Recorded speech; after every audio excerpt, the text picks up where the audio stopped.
Aloha. Hi, Hello, Tyler. This is Tyler Reardon. Hi, Tyler. I'm Cindy, and here's Kathy. Hi, Tyler. Hi. How are you? So glad you're calling in, Tyler. Yes. Tyler's with Collette, and they do.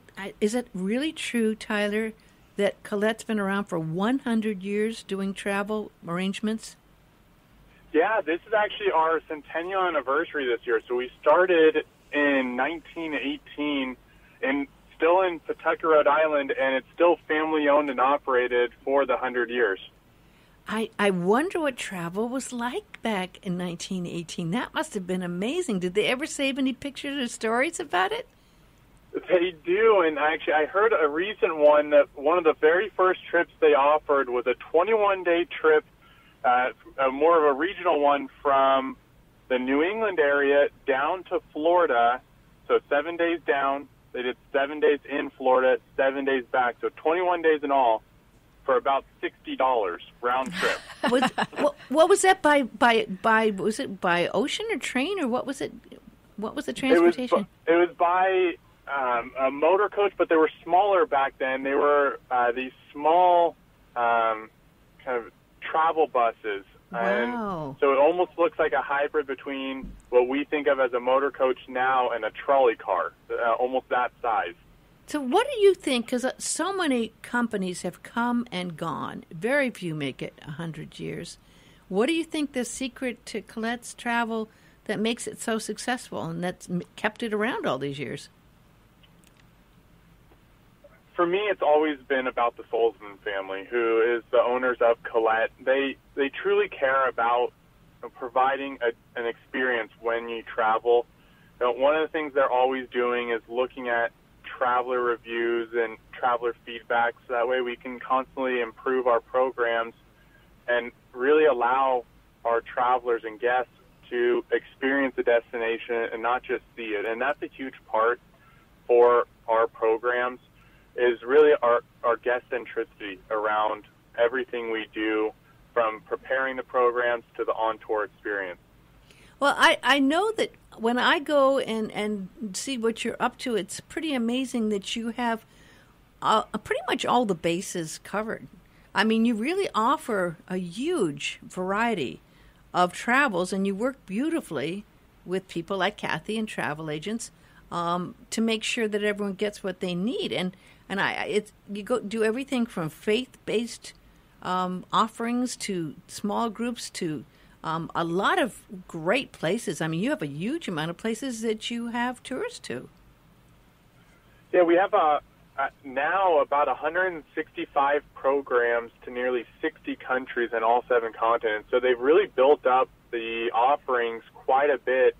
And one of the big goals when we create new product is to try to offer a lot of variety as well, different lengths of trips, different city combinations, and then have that revolved around kind of the main focuses for the on-tour experience, having more multiple night stays, more included. So they really do try to offer a variety of programs with several common inclusive factors to give that consistent quality from program to program. Well, I can get that. And Kathy and I have talked about the fact that you're respected, the fact, that we were arranging this whole Portugal cruise trip because Kathy knows you and you know Kathy. And that isn't always possible because, here on the islands, it's kind of hard to have any kind of any relationship. I mean, with some of the river cruises, we will have people come out. Well, it's about maybe 2 times or 3 times a year they'll come visit. But we often get forgotten out here. He's going to come in August, right, Tyler? Are you coming here in August? I'm going to be there in August. So I'm excited to meet everyone in person. I know I've met Kathy as well. For us, relationships is a big part. Being a family-owned business, it's always important to have that in-person connection to make sure that we're providing the best support. So tell me now, because you really do have a wide variety of different ways that people want to travel, and I notice some things that Kathy knows as well. That when people do some of these tours, a lot of people, I guess baby boomers and some others, want to have some of the basic things taken care of. In other words, they want to know that they've got a good hotel. And I've noticed that you try to make sure that people have nice hotels to stay in, right? Yes, all of our hotels are going to be 4-star superior properties. So the way I always describe it, if you were to look at them on places like TripAdvisor or any other hotel review site, which we all do, you're going to be looking at 4 to 4.5 star ratings across the board. And there are the occasional 5-star properties on the trips, with the majority of them being in that 4 and a 4.5 star experience. Well, there was one that I saw, and I still may go on it. Actually, I went a couple of years to go to Ireland, and I noticed you had one that goes to the castles in Ireland, and I thought, well, that's a little above 4-star, because some of the places I'd stayed at, Dromoland. Yep. Yeah, and that's definitely 5-star. Yeah, when we go to Ireland, we know from our experience that seeing castles is great. Staying in castles is amazing. Mm-hmm. And so on all of our programs to Ireland, there's at least one castle stay. And the tour that you're talking about, we have a program called Elegant Ireland that has all 5-star castles and country estates to give somebody that true once-in-a-lifetime experience. Yeah, and the good thing is the way it works is people know Kathy and Captivating Journeys, so when they call Kathy and say, listen, I'm interested in going here, then Kathy knows what you have available, and then she can work with you to really create the right choice, because truthfully, your brochure, there's hundreds of choices. There's lots of choices, right? Yes. There's our normal tours that have an average of about 35 passengers on them, our small group excursions that have an average of about 16 and a maximum of 20 on those. And then we have our different variations from the faith journeys that you had mentioned previously, our river cruises, and our single hotel stays. So, yeah, there is a lot of variety to cover the world. What's some of the hottest places that you're seeing your travel agents request at this time that people are really wanting to go to? So Italy and Ireland are always popular. Those are kind of your staple destinations. Everyone loves going to them. Some of the other ones that have been really catching a lot of steam right now and doing well, Iceland is a huge destination for us. It's up about 1,200%. Wow. From last year. Whoa. And that's coming off of a year unbelievable. That it was up 700%. Is that because of the airline costs being so reasonable? It's actually because of a couple of things. One, the Northern Lights definitely caught some people's attention after seeing those. Another one, it has been used as the setting for a lot of different movies and TV shows, from a lot of the Marvel movies to Game of Thrones and a couple of others. And then the third big one, people are always looking for destinations that are perceived to be safe. Iceland is at the top of all of those lists. Interesting. So that's a big one. We've been calling it the big 3 I's, so Italy, Iceland, and Ireland. I never would have put that together. That's interesting. But there are a lot of people that do like, is it Icelandic Air? What's the name of that company? Yep, Iceland Air is a very popular airline that goes in there, and a lot of people like their service, so they have excellent accommodations. And they're reasonable. They're very reasonable. In fact, I think they were the ones where you could go and stay a night free and then go on to places like Ireland and other choices. So, I mean, a lot of people went, well, gosh, why not? You can just go spend a night there. A lot of people just want to check off countries they've gone to. Well, and it's funny that you say that, because another one that we've been getting a lot of interest in, and why we thought that would be a good one to feature with you, was the Portugal trip. I had the privilege of going to Portugal about 5 years ago, and it was my first experience on one of our programs, and I was blown away at how incredible and unique Portugal was. It truly is one of those few hidden gems in Europe, still, and you can't say that very often.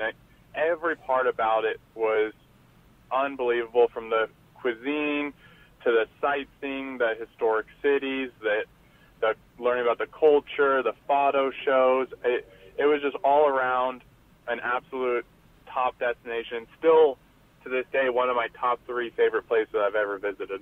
And I think it's really interesting because a lot of travelers who are professional travelers who just love traveling have probably gone to, I think I've gone to Italy about 7 times or 8 times. No, and then that's, some of that's with cruises because it's become so popular, of course. Rome is like a Mediterranean trip you take, right? You start in Rome, Right.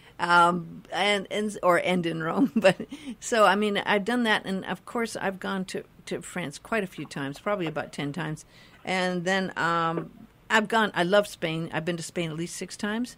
But I was only in Portugal for one day on a cruise. And I really have learned so much about Portugal. And I just do think, I totally agree with you 100%. There's so many UNESCO cities, so many medieval towns, and you don't think of Portugal and medieval towns. And there's even some areas that have the Muslim influence. When the Islams came, and there's that beautiful architecture and tile work in some places. So it of course had the influence of being all the navigation happening there in the 1400s and before. Had a lot of interesting influences happening in Portugal.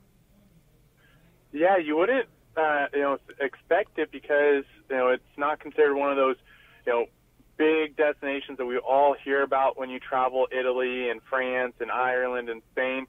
Yet it's one of those destinations that has everything those countries have and even some more from there. And recently, Portugal has been winning countless awards at all the European travel awards because it really is one of those destinations that has so much to offer. You mentioned the UNESCO World Heritage Sites. It has just as many UNESCO World Heritage Sites as you're going to find really anywhere else. It's beautiful coastline. The cuisine is unbelievable. And then I absolutely loved some of those towns, throughout the countryside, the wine regions, and then even the big city like Lisbon, which is one of the oldest European capital cities. So there's just a ton of history and a ton of culturally relevant sites throughout the country. Yeah, the vineyards and all of the wonderful parts of that, and then the cork and the ag. There's got the ag influence, the agriculture is there, definitely, and definitely the culture and the history. I've been learning a lot about the history. The history is pretty amazing. And then the influence of kings and queens and very, very high-end resort areas along the ocean. Yeah, all of those are really the true highlights. One of my favorite cities was actually this small medieval town called Óbidos, which is this walled city, very fascinating history to it, and the people there were friendly. It was just, when you think of vacation, you think of relaxing destinations that have history and great food and great people and places that, make travel fun. That's what comes to mind every time for me now. Yeah, and I think that you've been saying this, Kathy, that now it's become like a new hotspot that people are finally discovering. You see a lot of different tours and also cruises. Mm-hmm. The river cruises they're very popular, and you have to book those, almost a year out to get what you want. Yeah. For those. And one of you enjoyed doing going to some of the places. You went to Porto, didn't you? Porto, yeah, we did a river cruise from Porto into the Douro Valley and then back to Porto. Yeah, which is lovely. And I have to say, I appreciate all the work you did arranging this trip to Portugal. And we added on another. I mean, so many people here on Maui say parts of Portugal look just like parts of Maui, maybe EL Valley and different places, and I wasn't aware of that. But they say that that a lot of the people that came over from Portugal felt at home here on the islands, and we have a very large Portuguese community here on Maui for sure. When I looked at it, I went, wow, okay, there's a huge population of people that actually were born off the coast, of course, and part of Portugal is Madeira. And Madeira sounds like a gorgeous place. Did you ever get over there when you were there? Yes, Madeira is really fascinating. It's one of those islands where you need multiple days just because it has so much to offer. In the main city of Funchal, it has the Botanic Gardens, which are beautiful. They're actually up on this cliffside, so when you're up there, you have the beautiful Botanic Gardens in the foreground, and then in the background you have the unbelievable coastline. The town itself has a lot of history to it, and they talked a little bit about the Madeira wines. And the nickname for those was the wine of the kings, because throughout history it was oftentimes the favorite wine. Now, a lot of people hear of Porto for port, and you might have heard. Oops, I lost that. Sorry, that was my fault. My bad. I'll just bring that down here. I was trying to bring the level up, and I disconnected Tyler. Sorry, Tyler. I think he's back. I saw that. Oh, okay. I'm sorry about that. I got you disconnected there. I'm sorry. You were talking about the Madeira? Yeah, Madeira. Mm-hmm. Madeira, it's just one of those islands that has a lot to offer, from the Botanic Gardens, which are up on the cliffside overlooking Funchal, and you have great views of the coastline there and beautiful Botanic Gardens. And then they have the Madeira wines, which those definitely are up there with the port wines from Porto, and Alentejo is another big wine region in Portugal on the mainland. And then you have some of those smaller villages. And one of the things I loved about Madeira, all of the roads are in the interior of the island, up on the hillside, with all the little seaside towns on the exterior of the island. So as you're driving around, you just have some of the most dramatic and unbelievable views overlooking the coastline.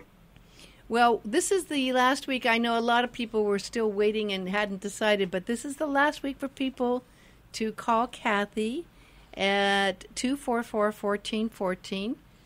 That's 244-1414. You also have a link on your site, Captivating on our Journeys, website. on your website. That's captivatingjourneys.com. And I believe your website connects, and people can get right over to Collette and see all the pictures and the itinerary. All the details. I love the fact, too, I noticed you do this, Tyler, on many of your trips as well. You make sure that breakfast is included, which I think is great, because you want to start with a nice big breakfast, and then you can just kind of get the energy going for the day and walk it off, right? Yeah, we have 10% more meals included from the start than really all other 4-star tour operators. So that it consists of all the breakfasts, and then also most of the dinners are going to be included as well. And when we go to those dinners, they're not at the hotels. We try to get out into these local restaurants, 3 to 4 course meals, regional wines included, lots of choice. We do a couple of different fado shows, which is their traditional entertainment paired with the dinners. So a lot of really fun, unique dinners to showcase the region through the culinary setting as well. And that's really important, too. Maybe it wasn't 15, 20 years ago, but now the food is part of your travel experience. I noticed on some of these TV travel shows, there's more time spent in restaurants, maybe because people are trying to get free food. But you have every one of these travel shows on TV talking about restaurants as much, if not more, than the rest of the tour parts. It's an amazing part. I know the way to my heart is through my stomach, and I know a lot of people are that way too. I'll never forget one of the meals we had there. It was a 5-course meal, and the first course, it was this shrimp dish that was in this lime sauce, and I remember finishing it, and my first thought was to look around and see if anybody did not have the desire to eat it, so that way I can see if I could get more, just because of how delicious the flavors were. And unfortunately, everybody had also devoured theirs just because of how great it was. It was just one of those meals that I'll never forget. Well, see, isn't that interesting? Because I've always said that when I'm ready to leave this earth, I am going to remember mostly the places I traveled to. And, maybe it'll be a shrimp dish. But you remember some of those experiences with dining and the places. And those, I think, are what enriches our lives and makes our life really, the rewards that really last are the memories and the fun you have and the people you meet, along the way. It's very true. And that kind of goes back to really why we love putting together these trips, and going back to your first question, why we've been around for 100 years, is because for us it's all about the experiences. Yeah. And when you travel and when you experience the world, you truly make your dreams a reality. Mm-hmm. And that's one of the best ways for you to experience life to the fullest. I totally agree. Well, Tyler, I know how busy you are, and it's a lot later where you are. I really appreciate you taking the time to call in and share with us a little of the history, and philosophy of Collette, and I know that you do a great job. We look forward to meeting you when you come here in August. You have to promise to come into our station and do a show with us, okay? Yes, I look forward to it as well, and thank you for having me on today. It's been a Thanks, pleasure. Tyler. Aloha. Aloha.